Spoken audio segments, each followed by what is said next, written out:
ભાજપના રાષ્ટ્રીય અધ્યક્ષ નીતિન નબીન ગુજરાત પ્રવાસે છે। આગામી શુક્રવારથી નીતિન નબીન 3 દિવસના પ્રવાસે છે। રાષ્ટ્રીય અધ્યક્ષનું પદ સંભાળ્યા બાદ પ્રથમ મુલાકાત છે। રાષ્ટ્રીય અધ્યક્ષના પ્રવાસને લઈને કાર્યકરોમાં ખાસો ઉત્સાહ છે। તો નીતિન નબીન શુક્રવારે બપોરે 12:30 કલાકે અમદાવાદ આવશે। 20 ફેબ્રુઆરીના રોજ ગાંધીનગરમાં ઇન્ફોસિટીમાં સંવાદ કરશે।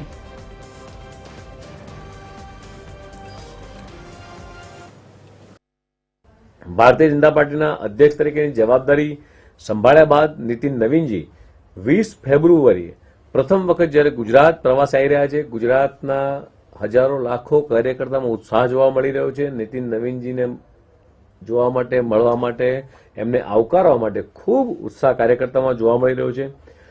તેઓ ત્રિદિવસીય ગુજરાતના પ્રવાસ અંતર્ગત 20, 21, 22 ફેબ્રુઆરી દરમિયાન તેઓ અમદાવાદ અને ગાંધીનગર ખાતેના વિવિધ કાર્યક્રમોમાં ઉપસ્થિત રહેવાના છે। નીતિન નવીનજીનું 20 ફેબ્રુઆરી બપોરે 12:30 વાગે અમદાવાદ સરદાર વલ્લભભાઈ પટેલ એરપોર્ટ ખાતે આગમન થવાનું છે, જ્યાં કાર્યકર્તાઓ દ્વારા સ્વાગત અભિવાદન કાર્યક્રમ આયોજન કરવા સાથે ભાજપના આગેવાનો અને કાર્યકર્તાઓ સાથે તેઓની ગુજરાતની આ પવિત્ર ધરા પર તેમને આવકારશે। મિત્રો,